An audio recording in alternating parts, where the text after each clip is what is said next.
ആ പ്രാർത്ഥനയുടെ പേര് മഗ്ഫിറ എന്നാണ്. മഗ്ഫിറ എന്ന് പറയുന്ന പ്രാർത്ഥന, ഭൂമിയിൽ പാപം ചെയ്യാത്തവരായിട്ട് ആരുമില്ല. ആ ചെയ്യുന്ന പാപങ്ങളിൽ പശ്ചാത്തപിക്കുക മാത്രമല്ല, പ്രായശ്ചിത്തം ചെയ്യുക. ന്യൂട്ടൺസിൻ്റെ law, to every action there is an equal and opposite reaction. നിങ്ങൾ ചെയ്യുന്ന പ്രവൃത്തിക്ക്, എല്ലാ പ്രവൃത്തിക്കും അതിൻ്റെതായ അളവിലും തൂക്കത്തിലും ഒരു തിരിച്ചടി ഉണ്ട്. കവികൾ പാടിയിട്ടുണ്ട്, താൻ നിരന്തരം ചെയ്യുന്ന കർമ്മങ്ങൾ താൻ അനുഭവിച്ചിടുക തന്നെ വേണം. നമ്മുടെ നാട്ടിലൊക്കെ ചില കുടുംബങ്ങളുണ്ട്, ഒരു എറുമ്പിനെ പോലും നോവിക്കാത്ത കുടുംബങ്ങൾ. പക്ഷേ അവിടെ ഒരു ആൺതരി മാത്രമായിരിക്കും, അല്ലെങ്കിൽ ഒരു പെൺതരി മാത്രമായിരിക്കും. സമൂഹത്തിലെ മുഴുവൻ ആളുകളും അംഗീകരിക്കുന്ന, സമൂഹത്തിലെ മുഴുവൻ ആളുകൾക്കും നന്മ മാത്രം ചെയ്യുന്ന ചില കുടുംബങ്ങളിൽ ദാരുണമായ അപകടമുണ്ടാകും. അപകടം ഉണ്ടാകുമ്പോൾ നമ്മൾ തന്നെ പറയും, ദൈവം എത്ര ക്രൂരമായിട്ടാണ് ഈ കുടുംബത്തോട് പെരുമാറുന്നത്. ജീവിതത്തിൽ ഇന്നുവരെ നന്മയല്ലാതെ തിന്മ അവർ ചെയ്തിട്ടില്ല, എന്നിട്ടും ദൈവം ആ കുടുംബത്തോട് ക്രൂരത കാണിക്കുന്നു. എന്താണ് ഈ ഒരേ ഒരു കുഞ്ഞിനെ ദൈവം അങ്ങ് വിളിച്ചത് ഇത്ര നേരത്തെ? അങ്ങനെയൊക്കെ നമ്മൾ പറയുമ്പോൾ ഒരുപക്ഷേ ഈ കുടുംബത്തിലെ അവര് ഒരു പാപവും ചെയ്തു കാണില്ല. പക്ഷെ അവരുടെ പൂർവികന്മാർ ചെയ്ത പാപം, ആ പാപത്തിൻ്റെ ശമ്പളം ഭൂമിയിൽ വെച്ച് അവർക്ക് അനുഭവിക്കാൻ കഴിയാതെ പോയാൽ, ഇസ്ലാം മരണാനന്തര ജീവിതത്തിൽ വിശ്വസിക്കുന്നുണ്ട്, അവർക്ക് അവിടെ കിട്ടും. പക്ഷെ ഭൂമിയിൽ അവർ അനുഭവിക്കേണ്ടിയിരുന്ന ശിക്ഷ, ആ ശിക്ഷ ഭൂമിയിൽ അവർക്ക് അനുഭവിക്കാൻ പറ്റാതെ പോയതുകൊണ്ട് അവരുടെ പിൻഗാമികളായി വരുന്ന തലമുറയ്ക്കാണ് പടച്ച തമ്പുരാൻ ആ ശിക്ഷ കൊടുക്കുന്നത്. അപ്പോൾ നമ്മളൊക്കെ ചില കുടുംബങ്ങളിൽ ഇത്ര അനിഷ്ട സംഭവം നടക്കുമ്പോൾ നമ്മളൊക്കെ ചോദിക്കാറുണ്ട്, ദൈവം എന്താണ് ഇത്ര ക്രൂരത കാണിച്ചത്? കാണിക്കാൻ കാരണം മുജ്ജന്മ പാപം. ആ പാപമാണ് ഈ ജന്മത്തിലെ അവരുടെ അനന്തരാവകാശികൾ അനുഭവിക്കുന്നത്. അതുകൊണ്ട് ചെയ്തുപോയ പാപങ്ങളിൽ പശ്ചാത്തപിക്കുക, ചെയ്തുപോയ പാപങ്ങളിൽ പ്രായശ്ചിത്തം ചെയ്യുക. ഇനി മേലാൽ ആ തെറ്റ് ആവർത്തിക്കത്തില്ലെന്നും ചെയ്തതിന് ക്ഷമാപണം നടത്തുകയും ചെയ്യുക. അതിനാണ് മഗ്ഫിറ എന്ന് പറയുന്നത്. ആ മഗ്ഫിറ എന്ന് പറയുന്നത് പാപമോചനത്തിന് വേണ്ടിയിട്ടുള്ള പ്രാർത്ഥനയാണ്. ആ രണ്ടാം ഘട്ട പ്രാർത്ഥനയിലാണ് ഇസ്ലാമിക ആചാരപ്രകാരം ഖുർആൻ അനുശാസിക്കുന്ന പോലെ ഏറ്റവും വലിയ യുദ്ധം, വിശുദ്ധമായ യുദ്ധം, ബദർ യുദ്ധം 17-ാം രാവിലാണ് നടക്കുന്നത്. ഖുറൈശികളെ പരാജയപ്പെടുത്തി ആ ഇസ്ലാം ആചാരപ്രകാരം ഒരു വിശുദ്ധ യുദ്ധം, ആ യുദ്ധത്തിൽ വിജയത്തിൻ്റെ വെന്നിക്കൊടി പാറിക്കുന്നത് 17-ാം രാവിലാണ്. അപ്പോൾ രണ്ടാമത്തെ മഗ്ഫിറ എന്ന് പറയുന്ന ഈ പ്രാർത്ഥന ഒരു ഇസ്ലാമിനെ സംബന്ധിച്ചിടത്തോളം ഏറ്റവും പ്രധാനപ്പെട്ട ഒന്നാണ്. നിങ്ങൾക്കറിയാം, മൂന്നാമത്തെ 10 ദിവസം അതും ഏറ്റവും പ്രധാനപ്പെട്ട ദിവസങ്ങളാണ്. ഈ റമദാൻ മാസത്തിലാണ് ഖുർആൻ പിറവിയെടുത്തത് എന്നാണ് നമ്മളെല്ലാം മനസ്സിലാക്കിയിരിക്കുന്നത്. അപ്പോൾ സ്വാഭാവികമായി മൂന്നാം ഘട്ട പ്രാർത്ഥന നിജാത്ത് എന്ന് പറയും. നിജാത്ത് എന്ന് പറഞ്ഞാൽ ഇസ്ലാമിക ജീവിത പ്രകാരം ഖുർആൻ അനുശാസിക്കുന്ന പോലെ മരിച്ചു കഴിഞ്ഞാൽ മരണത്തിന് ശേഷം ഒരു ജീവിതമുണ്ട്, മരണാനന്തര ജീവിതം. ഭൂമിയിൽ നിങ്ങൾ ചെയ്യുന്ന സകല പാപങ്ങൾക്കും ശമ്പളമുണ്ട്. ആ ശമ്പളം മരണാനന്തരം കിട്ടും. നല്ല കർമ്മങ്ങൾ ഭൂമിയിൽ ചെയ്താൽ, ഒരു ഇസ്ലാമായി ഭൂമിയിൽ ജീവിച്ചാൽ, ഇസ്ലാം മതം അനുശാസിക്കുന്ന പോലെ മുന്നോട്ട് പോയാൽ, ഖുർആന്റെ വചനങ്ങൾക്കനുസൃതമായ ഒരു ജീവിതം നയിച്ചാൽ, ആ ജീവിതം നയിക്കുന്നവർക്ക് സ്വർഗത്തിൽ പോകാൻ കഴിയും മരണാനന്തരം. അല്ലാത്ത ആളുകൾ നരകത്തിൽ പോയേ മതിയാകൂ. നരക ജീവിതം പാപികൾക്കുള്ളതാണ്. ഭൂമിയിൽ പാപം ചെയ്യുന്ന പാപികൾ നരകത്തിൽ പോകുമ്പോൾ ആ നരകത്തിൽ നിന്ന് മോചനം കിട്ടാൻ ഈ അവസാനത്തെ 10 ദിവസത്തെ പ്രാർത്ഥന ഉപകരിക്കും. കാരണം ജീവിതത്തിൽ നിങ്ങൾ എന്തെല്ലാം പാപം ചെയ്തോ ആ പാപത്തിൻ്റെ ശമ്പളം പടച്ച തമ്പുരാൻ തീരുമാനിച്ചു നിങ്ങളെ നരകത്തിലേക്ക് അയക്കാൻ. ആ നരകത്തിൽ നിന്ന് പോലും മോചനം കിട്ടുന്ന പ്രാർത്ഥനയാണ് നിജാത്ത്. അവസാനത്തെ 10 ദിവസം അതിലേറ്റവും പ്രധാനപ്പെട്ടതാണ് 27-ാം രാവ്. ആ രാവെല്ലാം കഴിഞ്ഞു. ഇപ്പോൾ നിങ്ങൾക്കറിയാം, ഈ പറയപ്പെടുന്ന റഹ്മ, അതുപോലെ മഗ്ഫിറ, നിജാത്ത്, ഇതെല്ലാം പൂർത്തിയായി. ഇനി വരുന്നത് നമുക്കറിയാം ചെറിയ പെരുന്നാളാണ്. ആ ചെറിയ പെരുന്നാളും കാത്തിരിക്കുകയാണ് നിങ്ങൾ. 2 ദിവസം കൂടി കഴിയുമ്പോൾ നമുക്കറിയാം, അസ്തമയ സൂര്യന് ശേഷം പിറ കണ്ടു കഴിഞ്ഞാൽ ആ പിറയുടെ അടിസ്ഥാനത്തിലാണ് തക്ബീർ മുഴങ്ങുന്ന സമയം. അതോടുകൂടി ചെറിയ പെരുന്നാൾ, ആ പെരുന്നാൾ വരികയാണ്. പെരുന്നാളെന്ന് പറഞ്ഞാൽ ഒരു ഉത്സവത്തിൻ്റെ പ്രതീതിയാണ്. പെരുന്നാൾ ദിവസം എല്ലാവരും ശുഭ്രവസ്ത്രം ധരിക്കും, എല്ലാവരും അത്തറുകൾ പൂശും, എല്ലാവരും പള്ളികളിൽ പോകും. പള്ളികളിൽ മാത്രമല്ല, ഈദ്ഗാഹിൽ ഒരു വലിയ കൂട്ടായ്മ, അവിടെ എല്ലാം പോവും. ചുരുക്കി പറഞ്ഞാൽ സാഹോദര്യത്തിൻ്റെ സന്ദേശം വിശ്വം. നമ്മളെ സംബന്ധിച്ചിടത്തോളം നമുക്കറിയാം, ലോകത്തിൻ്റെ നാനാഭാഗത്തേക്കും ദേശാനുസൃതമായി കാലാനുസൃതമായി പ്രവാചകന്മാരെ അയച്ചിട്ടുണ്ട്. എല്ലാ രാജ്യങ്ങളിലേക്കും എല്ലാ മതവിഭാഗങ്ങളിലേക്കും പ്രവാചകന്മാരെ കാലാകാലങ്ങളിൽ അയച്ചിട്ടുണ്ട്. അങ്ങനെ ഈ പ്രവാചകന്മാരിലെ അവസാനത്തെ ആള് ഏതാണ്ട് 1,24,000 പ്രവാചകന്മാരെ ലോകരാഷ്ട്രങ്ങളിൽ മുഴുവൻ അയച്ചിട്ടുണ്ട്. അതിൽ അവസാനത്തെ പ്രവാചകനായി വന്നിട്ടുള്ളത് പ്രവാചകനായ മുഹമ്മദ് നബി. അധർമ്മം നിലനിൽക്കുന്ന കാലഘട്ടം, അനീതി നിലനിൽക്കുന്ന കാലഘട്ടം, അസമത്വം നിലനിൽക്കുന്ന കാലഘട്ടം, ചാതുർവർണ്ണ്യം നിലനിൽക്കുന്ന കാലഘട്ടം. ആ കാലഘട്ടത്തിൽ ജനങ്ങളെ തിന്മയിൽ നിന്ന് നന്മയിലേക്ക് നയിക്കാൻ, അനീതിയിൽ നിന്ന് നീതിയിലേക്ക് നയിക്കാൻ, അസമത്വത്തിൽ നിന്ന് സമത്വത്തിലേക്ക് നയിക്കാൻ ദൈവദൂതനായി ദൈവമയച്ച ആളാണ് പ്രവാചകനായ മുഹമ്മദ് നബി. ഒരു ഇസ്ലാമിനെ സംബന്ധിച്ചിടത്തോളം ഒരു ഇസ്ലാം ആരുടെയും മുമ്പിൽ തല കുനിക്കാറില്ല. ഒരു ഇസ്ലാം ആരുടെയും മുന്നിൽ മുട്ടുമടക്കാറില്ല. ഇസ്ലാമിനെ സംബന്ധിച്ചിടത്തോളം ഒരേ ഒരാളിൻ്റെ മുമ്പിലാണ് തല കുനിക്കുക, ഒരേ ഒരാളിൻ്റെ മുമ്പിലാണ് മുട്ടുമടക്കുക. അത് സൃഷ്ടാവായ പടച്ച തമ്പുരാൻ്റെ മുമ്പിലാണ്. അല്ലാതെ മറ്റൊരാളിൻ്റെ മുമ്പിലും ഒരു ഇസ്ലാം മുട്ടുമടക്കിയിട്ടില്ല. നിങ്ങൾക്കറിയാം, 6236 ആയത്തുകളുള്ള ഖുർആൻ. ആ ഖുർആൻ്റെ ഓരോ ആയത്തുകളും ഓരോ സൂറത്തുൽ നൂറാണ്. ആ സൂറത്തുൽ നൂറുകളിൽ മനുഷ്യനും ദൈവവും തമ്മിലുള്ള ബന്ധത്തെക്കുറിച്ച്, മനുഷ്യനും തമ്മിലുള്ള ബന്ധത്തെക്കുറിച്ച്, മനുഷ്യനും പ്രകൃതിയുമായിട്ടുള്ള ബന്ധത്തെക്കുറിച്ച്, സകല ചരാചരങ്ങളെ സംബന്ധിച്ച കാര്യങ്ങൾ ഈ പറയപ്പെടുന്ന 6236 ആയത്തുകളുള്ള ഓരോ ആയത്തുകളും ഓരോ സൂറത്തുൽ നൂറായ ഈ ഖുർആനിലൂടെ ജനങ്ങൾക്ക് പറഞ്ഞ് മനസ്സിലാക്കി കൊടുക്കുന്നുണ്ട്. ആ ഖുർആൻ പറയുന്നത്, യാ അയ്യുഹനാസ് ഇന്ന ഖലഖ്നാകിൻ മിൻ ദക്കറിൻ വ ഉൻസ, ലോകത്തുള്ള മുഴുവൻ ജനങ്ങളെയും, അല്ലയോ മനുഷ്യരെ, ഒരു സ്ത്രീയിൽ നിന്നും ഒരു പുരുഷനിൽ നിന്നുമാണ് സൃഷ്ടിച്ചത്. എത്ര മനോഹരമായ ഒരു ആപ്തവാക്യമാണത്. ലോകത്തുള്ള മുഴുവൻ ജനങ്ങളെയും ഒരു സ്ത്രീയിൽ നിന്നും ഒരു പുരുഷനിൽ നിന്നുമാണ് സൃഷ്ടിച്ചത്. അതാണ് യാ അയ്യുഹനാസ് ഇന്ന ഖലഖ്നാകിൻ മിൻ ദക്കറിൻ വ ഉൻസ. അപ്പോൾ ലോകത്തുള്ള മുഴുവൻ ജനങ്ങളെയും ഒരു സ്ത്രീയിൽ നിന്നും ഒരു പുരുഷനിൽ നിന്നുമാണ് സൃഷ്ടിച്ചതെന്ന് പറഞ്ഞാൽ നമ്മളെല്ലാം ഒരമ്മ പെറ്റ മക്കളാണ്. എല്ലാവരും ഒരമ്മ പെറ്റ മക്കളാണ്. ബാക്കി എല്ലാം ഭൂമിയിൽ മനുഷ്യൻ്റെ സൃഷ്ടികളാണ് എന്നാണ് ഖുർആൻ പറയുന്നത്. ഈ ഖുർആൻ പറയുന്ന കാര്യങ്ങൾ തന്നെയാണ് എല്ലാ മതങ്ങളിലും അനുശാസിക്കുന്നത്. സനാതന ധർമ്മമായ ഹിന്ദുധർമ്മം, അതൊരു മതമല്ലെങ്കിൽ പോലും സനാതനമായ ധർമ്മം പറയുന്നത് ലോകമേ തറവാടെന്നാണ്. വസുദൈവ കുടുംബകം, ഒരു തറവാടിനൊരു അച്ഛൻ, ഒരമ്മ, ഒരു കുടുംബം. അപ്പം ലോകം മൊത്തം ഒരു കുടുംബം. കുടുംബത്തിലൊരു നാഥൻ, ഒരു നായിക, ഒരു സ്ത്രീ, ഒരു പുരുഷൻ. അതാണ് സനാതനധർമ്മമായ ഹിന്ദു ധർമ്മം അനുശാസിക്കുന്നത്. വസുദൈവ കുടുംബകം മാത്രമല്ല, ലോക സമസ്ത സുഖിനോ ഭവന്തു. ഖുറാനിൽ മനുഷ്യൻ്റെ നന്മയ്ക്കായി എന്തെല്ലാമാണോ പറയുന്നത് അതുതന്നെയാണ് ഭഗവത്ഗീതയിൽ പറയുന്നത്. ലോകത്തിലെ സകല ചരാചരങ്ങളുടെയും സുഖം, ക്ഷേമം, ഐശ്വര്യം, സമൃദ്ധി, ഇതാണ് സനാതനധർമ്മമായ ഹിന്ദു ധർമ്മം പറയുന്നത്. മാത്രമല്ല, ഇനി നമുക്ക് ബൈബിളിലേക്ക് വരാം.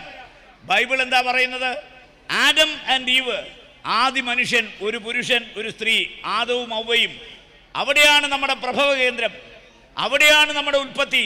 ഖുർആൻ എന്താണോ പറഞ്ഞത് അതാണ് ഭഗവത്ഗീത പറയുന്നത്. ഭഗവത്ഗീത എന്താണോ പറഞ്ഞത് അതാണ് ബൈബിള് പറയുന്നത്. ആദം ആൻഡ് ഹവ്വ, ആദി മനുഷ്യൻ, ഒരു സ്ത്രീ ഒരു പുരുഷൻ. പിന്നെയോ അതിനകത്ത് പറയുന്നു, നിങ്ങളുടെ MLA-ക്കൊക്കെ അറിയാം. മത്തായിയുടെ സുവിശേഷം 25-ാം അധ്യായം 35, 36 വചനം. ക്രിസ്തുദേവൻ അന്ത്യവിധിയുടെ മാനദണ്ഡം കൽപ്പിക്കുന്നു. എന്താണ് അന്ത്യവിധിയുടെ മാനദണ്ഡം? നിന്നെപ്പോലെ നിന്റെ അയൽക്കാരനെ സ്നേഹിക്കുക, ഒരു കന്നത്തടിച്ചാൽ മറുകന്നം കാണിച്ചു കൊടുക്കുക, വിശക്കുന്നവൻ അപ്പം കൊടുക്കുക, ദാഹിക്കുന്നവന് ദാഹജലം കൊടുക്കുക, ഉടുവസ്ത്രമില്ലാത്തവന് ഉടുവസ്ത്രം കൊടുക്കുക, പാർപ്പിടമില്ലാത്തവന് പാർപ്പിടം കൊടുക്കുക, രോഗിയെ ശുശ്രൂഷിക്കുക, പരദേശികൾക്ക് അഭയം കൊടുക്കുക, കാരാഗ്രഹവാസിയെ സന്ദർശിക്കുക. അന്ത്യവിധിയുടെ മാനദണ്ഡം എത്ര മനോഹരമാണ്, എത്ര വിപ്ലവകരമാണ്! ഇത് തന്നെയല്ലേ 6236 ആയത്തുള്ള ഖുർആൻ പറയുന്നത്? ഇത് തന്നെയല്ലേ മറ്റൊരർത്ഥത്തിൽ ഭഗവത്ഗീത പറയുന്നത്? അപ്പോൾ എല്ലാ മതങ്ങളും സ്നേഹത്തിൽ അധിഷ്ഠിതമാണ്, സാഹോദര്യത്തിൽ അധിഷ്ഠിതമാണ്, എല്ലാവരെയും പരസ്പര പൂരകങ്ങളായി കാണുന്നു, പരസ്പരം സഹോദരന്മാരായി കാണുന്നു. ഈ ഈദുൽ ഫിത്തർ ആഘോഷിക്കാൻ പോകുന്ന ഈ വേളയ്ക്ക് വലിയ പ്രാധാന്യമുണ്ട്. ഇന്ന് നമ്മുടെ നാട്ടിൽ പ്രാകൃത കാലഘട്ടത്തെ പോലെ അനീതി നടക്കുന്നു, അസമത്വം നടക്കുന്നു, അക്രമം നടക്കുന്നു. ഓരോ ദിവസവും കേരളത്തിൻ്റെ ഭൂമികയിൽ, നമ്മുടെ രാജ്യത്തിൻ്റെ പല ഭാഗത്തും ചോരപ്പുഴ ഒഴുകിക്കൊണ്ടിരിക്കുന്ന ഒരു സാഹചര്യത്തിലാണ് ഇത്തവണത്തെ ഈദുൽ ഫിത്തർ. കഴിഞ്ഞ 2 ഈദുൽ ഫിത്തർ നമുക്കിതുപോലെ ആഘോഷിക്കാനായില്ല. ഒരു മഹാമാരിയുടെ നടുവിലാണ് നമ്മൾ ജീവിച്ചത്. ആ മഹാമാരി കാരണം ജനങ്ങൾക്ക് ഒത്തുകൂടാനോ, പരസ്പരം ആശയവിനിമയങ്ങൾ കൈമാറാനോ, അല്ലെങ്കിൽ പ്രാർത്ഥനകൾ നടത്താനോ, ദുആ ചെയ്യാനോ കഴിയാത്ത ഒരു സാഹചര്യമാണ്. വെള്ളിയാഴ്ചകളിൽ പോലും പള്ളിയിൽ ആളുകൾക്ക് പോകാൻ നിയന്ത്രണം ഏർപ്പെടുത്തി. പള്ളിയിൽ മാത്രമല്ല, ചർച്ചിൽ, അമ്പലങ്ങളിൽ. എന്തായാലും ആ മഹാമാരി ഇപ്പോഴും നമ്മളോടൊപ്പമുണ്ടെങ്കിലും നിയന്ത്രണങ്ങളിൽ ഇളവ് വന്നു. നമ്മൾ ഈ ഈദുൽ ഫിത്തർ ആഘോഷിക്കുമ്പോൾ ഒരു കാര്യം ആലോചിക്കണം. 200 വർഷക്കാലം വൈദേശിക ആധിപത്യത്തിൽ നിന്നൊരു രാജ്യമാണ് ഇന്ത്യ. ആ ഇന്ത്യ ഇന്ന് സ്വാതന്ത്ര്യം നേടിയെടുത്ത ഒരു രാജ്യമാണ്. സ്വാതന്ത്ര്യം നേടിയെടുത്തിട്ട് 75 വർഷങ്ങൾ പൂർത്തിയാക്കി. ഒരു ഹിംസയ്ക്കെതിരെ അഹിംസ ആയുധമാക്കി മാറ്റി. ഒരു തുള്ളി ചോര ചിന്താതെ സാമ്രാജ്യത്വവാദികളായ ബ്രിട്ടീഷുകാരെ ആട്ടിപ്പായിച്ച് ഇന്ത്യക്ക് സ്വാതന്ത്ര്യം നേടിത്തന്നത് നമ്മുടെ രാഷ്ട്രപിതാവായ മഹാത്മാഗാന്ധിയാണ്. അപ്പോൾ നമ്മൾ നേടിയെടുത്ത സ്വാതന്ത്ര്യം മാത്രമല്ല, ജനാധിപത്യം ലോകത്തേറ്റവും മനോഹരമായി നിലനിൽക്കുന്ന രാജ്യം ഇന്ത്യയാണ്. എബ്രഹാം ലിങ്കനാണ് ലോകത്ത് ആദ്യമായി ജനാധിപത്യത്തിന് ഒരു ആപ്തവാക്യമുണ്ടാക്കിയത്. തിരുക്കൊച്ചിയുടെ മുഖ്യമന്ത്രിയായിരുന്ന C. കേശവൻ്റെ കോഴഞ്ചേരി പ്രസംഗം വിശ്വവിഖ്യാതമാണ്. അതുപോലെ നിങ്ങൾക്കറിയാം, നമ്മുടെ ഷിക്കാഗോ പ്രസംഗം, സ്വാമി വിവേകാനന്ദൻ്റെ ഷിക്കാഗോ പ്രസംഗം പ്രസിദ്ധമാണ്. അമേരിക്കയുടെ പ്രസിഡൻ്റായിരുന്ന എബ്രഹാം ലിങ്കൻ്റെ വിശ്വവിഖ്യാതമായ പ്രസംഗമാണ് ഗെറ്റിസ്ബർഗ് സ്പീച്ച്. അവിടെ വെച്ചാണ് ജനാധിപത്യത്തിന് ആദ്യമായി ഒരു ആപ്തവാക്യം ഉണ്ടാകുന്നത്. അവിടെ വെച്ചാണ് എബ്രഹാം ലിങ്കൻ പ്രസംഗിച്ചത്. A democratic form of government എന്ന് പറഞ്ഞാൽ a government of the people, by the people and for the people, that process shall not perish from the earth. ജനങ്ങൾക്ക് വേണ്ടി, ജനങ്ങളാൽ തിരഞ്ഞെടുക്കപ്പെടുന്ന ജനങ്ങളുടെ ഗവൺമെൻറ്, അതാണൊരു ജനാധിപത്യ ഗവൺമെൻറ്. ആ പ്രക്രിയ, പ്രോസസ്, ജനാധിപത്യം shall not perish from the earth. ഈ ഭൂമിയിൽ നിന്ന് ഒരു കാലത്തും ഒരു ശക്തിക്കും തുടച്ചു നീക്കാനാകാത്ത ഒരു അത്ഭുത പ്രതിഭാസമാണ് ജനാധിപത്യം. ആ ജനാധിപത്യമാണ് നമ്മുടെ രാജ്യം അനുവർത്തിക്കുന്നത്. പഞ്ചായത്ത് തൊട്ട് പാർലമെൻറ്റ് വരെ ജനങ്ങളാൽ തിരഞ്ഞെടുക്കപ്പെട്ട ഗവൺമെൻറ്റുകളാണ്. ലോക്കൽ സെൽഫ് ഗവൺമെൻറ് അടക്കം പാർലമെൻറ്റ് വരെ. നമ്മുടെ രാജ്യത്ത് 80% ഹിന്ദുക്കളുണ്ട്, സ്വാതന്ത്ര്യത്തിന് മുമ്പും സ്വാതന്ത്ര്യത്തിന് ശേഷവും. പക്ഷേ ഹിന്ദുക്കളെപ്പോൾ ഇവിടെ മുസൽമാനുണ്ട്, ക്രിസ്ത്യാനിയുണ്ട്, പാർസിയുണ്ട്, ബൗദ്ധനുണ്ട്, ജൈനനുണ്ട്, സിഖുകാരനുണ്ട്. യൂണിറ്റി ഇൻ ഡൈവേഴ്സിറ്റി, നാനാത്വത്തിൽ ഏകത്വം, ബഹുസ്വരത ഉള്ളൊരു രാജ്യമാണ് ഇന്ത്യ. ഇന്തോനേഷ്യ കഴിഞ്ഞാൽ ലോകത്ത് ഏറ്റവും കൂടുതൽ മുസ്ലിങ്ങളുള്ള രാജ്യം ഇന്ത്യയാണ്. ഇവിടെ മുസ്ലിങ്ങളുടെ എണ്ണം 18 കോടിയിലധികമാണ്. അപ്പോൾ ഭൂരിപക്ഷം 80% ഹിന്ദുക്കളാണെങ്കിലും ആ ഹിന്ദുക്കൾ അനുഭവിക്കുന്ന എല്ലാ സ്വാതന്ത്ര്യവും മുസൽമാനും ക്രിസ്ത്യാനിക്കും മറ്റെല്ലാവർക്കും കിട്ടാൻ ഈ മതാത്മകമായ സമൂഹത്തിൽ നിന്ന് ഈ രാജ്യത്തെ ഒരു മതേതര രാഷ്ട്രമാക്കി മാറ്റി നമ്മൾ. ഇന്ന് ഈ രാജ്യം ഒരു മതേതര രാഷ്ട്രമാണ്. മാത്രമല്ല, ഒരു കോൺസ്റ്റിറ്റ്യൂവൻ്റ് അസംബ്ലി രൂപീകരിച്ച് ഒരു ഭരണഘടന ഉണ്ടാക്കി. ആ ഭരണഘടന അനുസരിച്ച് നമുക്കൊരുപാട് മൗലിക അവകാശങ്ങൾ തന്നു. ആ മൗലിക അവകാശങ്ങളിൽ ആർട്ടിക്കിൾ 14 ഞാൻ നിങ്ങളുടെ മുമ്പിൽ പറയാം. The state shall not deny to any person equality before law or equal protection of the law within the territory of India. ഇന്ത്യയുടെ മണ്ണിൽ ജനിച്ചു വീണ, ഇന്ത്യയുടെ മണ്ണിൽ ജീവിക്കുന്ന ഹിന്ദു എന്ന് പറയുന്ന ആളിനുള്ള എല്ലാ അവകാശവും മുസൽമാനുണ്ട്, ക്രിസ്ത്യാനിക്കുണ്ട്, പാർസിക്കുണ്ട്, ബൗദ്ധനുണ്ട്, ജൈനനുണ്ട്, സിഖുകാരനുണ്ട്. അതിൻ്റെ അർത്ഥം ഇന്ത്യയുടെ ഭരണഘടന സകല പൗരന്മാരെയും തുല്യമായി കാണുന്നു. തുല്യത എന്ന മൗലിക തത്വം അംഗീകരിക്കുന്നു. ഭൂരിപക്ഷത്തിനൊരു ന്യായം, ന്യൂനപക്ഷത്തിന് മറ്റൊരു ന്യായം അതില്ല. ഇന്ത്യയുടെ ഭരണഘടനയുടെ മുമ്പിൽ എല്ലാ സമുദായത്തിൽപ്പെട്ടവരും സമന്മാരാണ്. അല്ലാതെ രണ്ടു തരം പൗരന്മാരെ ഇന്ത്യയുടെ ഭരണഘടന കാണുന്നില്ല. ഇനി ആർട്ടിക്കിൾ 25 പറയാം. Right to profess and propagate a religion. ഒരു ജാതിയിൽ വിശ്വസിക്കാൻ, വിശ്വസിക്കാതിരിക്കാൻ, ഒരു മതത്തിൽ വിശ്വസിക്കാൻ, വിശ്വസിക്കാതിരിക്കാൻ, ഒരു മതത്തിൻ്റെ ആചാരങ്ങളും അനുഷ്ഠാനങ്ങളുമായി മുന്നോട്ട് പോകാൻ, ഒരു മതം പ്രചരിപ്പിക്കാൻ ഇന്ത്യയുടെ ഭരണഘടന എല്ലാ പൗരന്മാർക്കും അവകാശം കൊടുത്തിട്ടുണ്ട്. ആ അവകാശത്തിൽ പെടുന്നതാണ് നിങ്ങൾക്കിഷ്ടമുള്ള വേഷം ധരിക്കാം, നിങ്ങൾക്കിഷ്ടമുള്ള ഭാഷ സംസാരിക്കാം, നിങ്ങൾക്കിഷ്ടമുള്ള ആഹാരം കഴിക്കാം. റൈറ്റ് ടു ഫുഡ്, ആഹാരം കഴിക്കാനുള്ള അവകാശം ജന്മാവകാശമാണ്. നിങ്ങൾക്കിഷ്ടം ബീഫാണോ, ബീഫ് കഴിക്കാൻ ഇന്ത്യയുടെ ഭരണഘടന അവകാശം തരുന്നു. നിങ്ങൾക്കിഷ്ടം ഹിജാബാണോ, ഹിജാബ് ധരിക്കാൻ ഭരണഘടന അവകാശം തരുന്നു. അപ്പോൾ ഇഷ്ടമുള്ള ആഹാരം, ഇഷ്ടമുള്ള വേഷം, ഇഷ്ടമുള്ള ഭാഷ, ഇഷ്ടമുള്ള ജാതി, ഇഷ്ടമുള്ള മതം. ഇന്ത്യയുടെ ഭരണഘടന ഇസ്ലാമിന് ഖുർആൻ എന്ന പോലെ, ക്രിസ്ത്യാനിക്ക് ബൈബിൾ എന്ന പോലെ, അതുപോലെ ഹിന്ദുവിന് ഭഗവത്ഗീത പോലെ ഇന്ത്യയുടെ മണ്ണിൽ ജനിച്ചു വീണ എല്ലാ പൗരന്മാരുടെയും ദിവ്യമായ പുസ്തകമാണ് ഈ പറയപ്പെടുന്ന ഭരണഘടന. ആ ഭരണഘടന കാത്തു സൂക്ഷിക്കേണ്ട കാലമാണിത്. നമ്മുടെ സ്വാതന്ത്ര്യത്തെ മറ്റൊരർത്ഥത്തിൽ വ്യാഖ്യാനിക്കാൻ ചിലർ ശ്രമിക്കുമ്പോൾ, ജനാധിപത്യത്തെ പണാധിപത്യം കൊണ്ട് തകർക്കാൻ ശ്രമിക്കുമ്പോൾ, മതേതരത്വം തകർത്ത് ഈ രാജ്യത്തെ ഒരു ഹിന്ദു രാഷ്ട്രമാക്കാൻ ശ്രമിക്കുമ്പോൾ, അതുപോലെ ഭരണഘടനയെ അട്ടിമറിക്കാൻ പാർലമെന്റിന്റെ ഭൂരിപക്ഷം ശ്രമിക്കുമ്പോൾ അതിനെതിരെ ജാഗരൂകരായിരിക്കേണ്ട ബാധ്യത ഈ രാജ്യത്തെ സ്നേഹിക്കുന്ന, സ്വാതന്ത്ര്യം നിലനിൽക്കണമെന്ന് ആഗ്രഹിക്കുന്ന, ജനാധിപത്യം അനസ്യൂതം മുന്നോട്ട് പോകണമെന്ന് ആഗ്രഹിക്കുന്ന, മതേതരത്വത്തിനൊരു പോറൽ പോലും ഏൽക്കരുതെന്ന് ആഗ്രഹിക്കുന്ന, ഭരണഘടന പവിത്രമായി നിലനിൽക്കണമെന്ന് ആഗ്രഹിക്കുന്ന ഓരോ പൗരൻ്റെയും ഉത്തരവാദിത്വമാണ്, ബാധ്യതയാണ്. ഈദുൽ ഫിത്തർ ആഘോഷിക്കുന്ന ഈ സമയം പരസ്പരം സ്നേഹിക്കുക, വിശ്വസിക്കുക.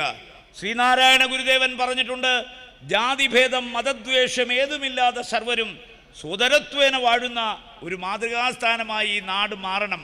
രണ്ടാമത്, നരനും നരനും തമ്മിൽ സാഹോദര്യം ഉദിക്കണം. അതിന് വിഘാതമായി നിൽക്കുന്നതെല്ലാം ഇല്ലാതെയായി തീർന്നിടണം. മനുഷ്യനും മനുഷ്യനും തമ്മിൽ പരസ്പരം സ്നേഹിക്കണം, വിശ്വസിക്കണം, സഹായിക്കണം, സഹവർത്തിത്വം വേണം. അതിനെതിരായി നിൽക്കുന്നതെല്ലാം ഇല്ലാതെയായി തീർന്നിടണം. മാത്രമല്ല, അവനവൻ ആത്മസുഖത്തിനായി ആചരിക്കുന്നവ അപരൻ്റെ സുഖത്തിനായി വന്നു ഭവിച്ചിടണം. അപരൻ്റെ സുഖത്തിനു കൂടി വന്നു ഭവിക്കുന്ന കർമ്മങ്ങൾ വേണം നമ്മൾ ചെയ്യാൻ. പൂന്താനത്തിൻ്റെ ജ്ഞാനപ്പാന പറയുന്നത്, ഒരു മനുഷ്യജന്മം കിട്ടണമെങ്കിൽ എത്ര ജന്മം കാത്തിരിക്കണം, എത്ര ജന്മം പ്രയാസപ്പെട്ടിക്കാലം അത്ര വന്നു പിറന്നു സുഹൃതത്താൽ. എത്ര ജന്മം മലത്തിൽ കഴിഞ്ഞതും, എത്ര ജന്മം ജലത്തിൽ കഴിഞ്ഞതും, എത്ര ജന്മങ്ങൾ മണ്ണിൽ കഴിഞ്ഞതും, എത്ര ജന്മം മരങ്ങളായി നിന്നതും, എത്ര ജന്മം മരിച്ചു നടന്നതും, എത്ര ജന്മം മൃഗങ്ങൾ പശുക്കളായി, അത് വന്നിട്ട് വണ്ണം ലഭിച്ചൊരു മർത്യജന്മം. ഒരു മനുഷ്യജന്മം കിട്ടണമെങ്കിൽ എത്ര വർഷം കാത്തിരിക്കണം. കാത്തിരുന്നാലോ 10 മാസം വയറ്റിൽ കഴിഞ്ഞു പോയി, 10 മാസം അമ്മയുടെ വയറ്റിൽ കിടക്കണം, 10-12 ഉണ്ണിയായിട്ട് പോയി. പ്രസവിച്ചു കഴിഞ്ഞാൽ 10-12 കൊല്ലം ഉണ്ണിയാണ്. അത് കഴിഞ്ഞ് വിദ്യാഭ്യാസം കഴിഞ്ഞ് ഒരു ജോലി കിട്ടി കല്യാണം കഴിക്കും, അവൻ്റെ ജീവിതം അവസാനിക്കുന്നു. അതുകൊണ്ട് പൂന്താനം പറയുന്നു, കൂടിയല്ല പിറക്കുന്ന നേരത്തും കൂടിയല്ല മരിക്കുന്ന നേരത്തും മധ്യ ഇങ്ങനെ കാണുന്ന നേരത്ത് മത്സരിക്കുന്ന എന്തിനു നാമൃത. നമ്മളാരും ഒരുമിച്ച് ജനിച്ചവരല്ല, നമ്മളാരും ഒരുമിച്ച് മരിക്കാൻ പോകുന്നില്ല. എന്നിന് നമ്മുടെ ജീവിതയാത്രയിൽ പലപ്പോഴായി പല ഘട്ടങ്ങളിൽ പല സമയം നമ്മൾ പരിചയപ്പെട്ടു. നമ്മൾ തമ്മിൽ എന്തിനാണ് ഒരു മത്സരം, എന്തിനാണ് ശത്രുത? മത്സരിക്കുന്നവരോട്, സാമ്രാജ്യം വെട്ടിപ്പിടിക്കുന്നവരോട് വളരെ പച്ചയ്ക്ക് പറയാം, ചത്തുപോകും നേരം വസ്ത്രം അതുപോലും ഒത്തിടാ കൊണ്ടുപോകാൻ ഒരുത്തർക്കും. നാളെ രാജ്മോഹൻ ഉണ്ണിത്താൻ മത്സരിക്കുമ്പോൾ എന്നെ തീയിൽ കൊണ്ടുവയ്ക്കുന്നതിന് മുമ്പ് എൻ്റെ കയ്യിൽ കിടക്കുന്ന 1 പവൻ്റെ മോതിരം അറുത്തു മാറ്റിയിട്ട് എന്നെ കൊണ്ടുവയ്ക്കൂ. ഈ മോതിരം പോലും കൊണ്ടുപോകാനാവില്ല. ഈ ഭൂമിയിൽ ഞാൻ സമ്പാദിച്ചതൊന്നും മരിക്കുമ്പോൾ എനിക്ക് കൊണ്ടുപോകാനാവില്ല. എങ്ങനെയാണോ ഭൂമിയിലേക്ക് ജനിച്ചു വീണത് അങ്ങനെ തന്നെയാണ് ഭൂമിയിൽ നിന്ന് മടങ്ങിപ്പോവുക. അതുകൊണ്ട് ഈ സാമ്രാജ്യം വെട്ടിപ്പിടിക്കാൻ ശ്രമിക്കുന്നതൊന്നും നമുക്ക് ശാശ്വതമല്ല. അതുകൊണ്ടാണ് ഇസ്ലാം മതം പറയുന്നത് നിന്റെ സമ്പാദ്യത്തിൻ്റെ 2.5% സക്കാത്തായി കൊടുക്കണം. സക്കാത്ത് വാങ്ങുന്നവനോട് പറയുന്നു ഇതാ ആരുടെ ഔദാര്യമല്ല, നിങ്ങളുടെ അവകാശമാണ്. ഇസ്ലാം മതം അനുശാസിക്കുന്നു, ഖുർആൻ അനുശാസിക്കുന്നു, നിങ്ങൾ ആരുടെ ഔദാര്യം പറ്റണ്ട, നിങ്ങൾക്ക് അവകാശപ്പെട്ടത് അർഹതപ്പെട്ടത് ഇസ്ലാം മതാചാര പ്രകാരം തന്നേ മതിയാകൂ, വാങ്ങിയേ മതിയാകൂ. അതുകൊണ്ടൊരു ജാള്യത നിങ്ങൾക്ക് വേണ്ട. ഈ ഈദുൽ ഫിത്തർ ആഘോഷിക്കുന്ന സമയം പരസ്പരം സ്നേഹിക്കാനും പരസ്പരം വിശ്വസിക്കാനും പരസ്പരം സഹായിക്കാനും ഒരമ്മ പെറ്റ മക്കളെപ്പോലെ ഖുർആൻ അനുശാസിക്കുന്ന പോലെ ജീവിക്കാനും കഴിയുന്ന ഒരു സാഹചര്യം സൃഷ്ടിക്കാനാണ് ഇന്ന് മണ്ഡലം കോൺഗ്രസ് കമ്മിറ്റി എല്ലാ മതവിഭാഗങ്ങളെയും കോർത്തിണക്കിക്കൊണ്ട് ഇഫ്താർ സംഗമം സംഘടിപ്പിച്ചത്. വളരെ മാതൃകാപരമാണ് ഈ ഇഫ്താർ സംഗമം. ഇത് സംഘടിപ്പിക്കാൻ നേതൃത്വം കൊടുത്ത ശ്രീ ഫൈസലിൻ്റെ നേതൃത്വത്തിലുള്ള ഈ മണ്ഡലം കമ്മിറ്റിയെ ഞാൻ അഭിനന്ദിക്കുന്നു. അതോടൊപ്പം കഴിഞ്ഞ ഏതാനും മാസക്കാലമായി തിരഞ്ഞെടുക്കപ്പെട്ട ഒരു MLA, അദ്ദേഹത്തിൻ്റെ നിറസാന്നിധ്യം ഈ മണ്ഡലത്തെ വളരെ സമ്പന്നമാക്കിയിരിക്കുന്നു. നിങ്ങളുടെ എല്ലാം മനോമുകുരത്തിൽ നിറഞ്ഞു നിൽക്കുന്ന ഒരു MLA ആയി ചുരുങ്ങിയ കാലം കൊണ്ട് മാറാൻ കഴിഞ്ഞ ശ്രീ സജി ജോസഫിനെയും ഞാൻ അഭിനന്ദിക്കുന്നു. എല്ലാവർക്കും നന്മകൾ നേരുന്നു. 2 ദിവസം കഴിഞ്ഞ് നമ്മൾ ഈദുൽ ഫിത്തർ ആഘോഷിക്കാൻ പോകുന്നു. നിങ്ങളുടെ സന്തോഷത്തിൽ ആഘോഷത്തിൽ ഞാനും പങ്കാളിയാകുന്നു. സർവശക്തനായ തമ്പുരാനോട് നിങ്ങൾക്കാർക്കും ഈ മഹാമാരി വരരുതേ എന്ന് പ്രാർത്ഥിച്ചുകൊണ്ട് എൻ്റെ വാക്കുകൾ അവസാനിപ്പിക്കുന്നു. ജയ് ഹിന്ദ്.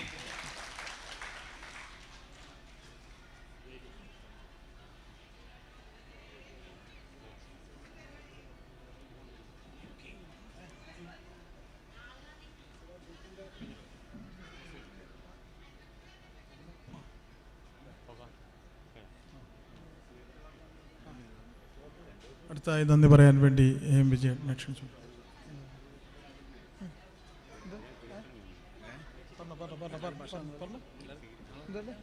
എല്ലാവരും ഭക്ഷണം കഴിച്ചിട്ടേ പോകാവൂ. ആരും ഭക്ഷണം കഴിക്കാതെ പോകരുത്.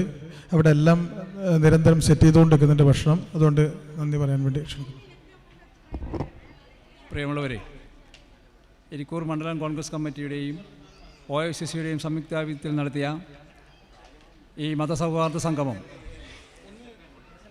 എത്രത്തോളം ധന്യമാക്കാൻ പറ്റുമോ ആ രീതിയിലെല്ലാം നമ്മൾ മതാധ്യക്ഷന്മാർ നിങ്ങളോട് വിവരിച്ചു കഴിഞ്ഞു. അതുപോലെ ബഹുമാനപ്പെട്ട നേതാക്കന്മാരും. മറ്റുള്ള കാര്യങ്ങളിലേക്കൊന്നും കടന്നു പോകുന്നില്ല. എൻ്റെ കർത്തവ്യം നന്ദി പറയുക എന്നുള്ളതാണ്. ഈ പരിപാടി ഔപചാരികമായി ഉദ്ഘാടനം ചെയ്ത നമ്മളെ കാസർഗോഡ് MP ബഹുമാനപ്പെട്ട